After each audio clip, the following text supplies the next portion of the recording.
my name is Helen Tonks. I'm co-founder of a company called Hydraulics Online, which, as the name suggests, is a hydraulic engineering business.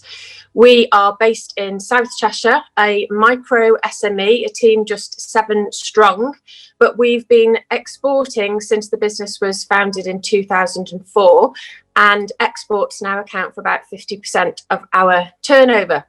So in some ways, we are possibly more prepared than other businesses who have never exported before or only exported just to the EU.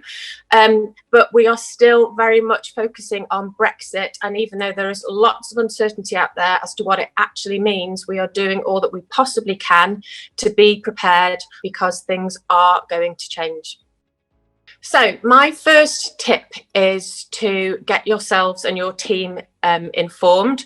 We've set up what we're calling a Brexit task force. It sounds grand, but it basically means there are 3 of us within the business sharing the responsibility and making sure that we've got eyes and ears on all the detail. One of them's me. One of them is somebody who works within our finance team, so very looking at it from that perspective, and somebody else looking at it from the sales and the customer perspective.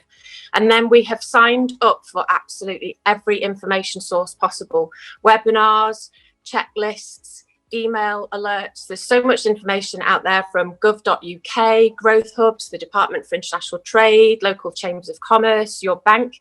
And at times it feels like information overload, but we would rather hear the same message 3, 4, 5 times over and know that we've got a really good handle on everything that we need to do. So tip number 2, even though there's lots of details still missing, it's been possible for us to kind of audit and walk through our own procedures to understand where the impacts will definitely be and where they could be.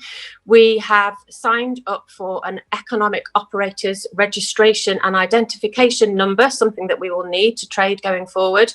And we've also signed up for a duty deferment account. Both of those actions we've taken through gov.uk, and they're actually really easy to do.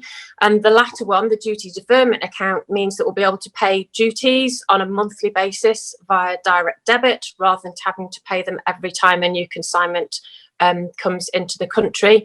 As I say, they are really straightforward procedures. We're also making sure that we're up to speed on changes to certificates of origin through working with our local Chamber of Commerce and keeping in close touch with our freight forwarders who do all the documentation handling actually at the point of import and export on our behalf to make sure that we're making their life as easy as possible as well.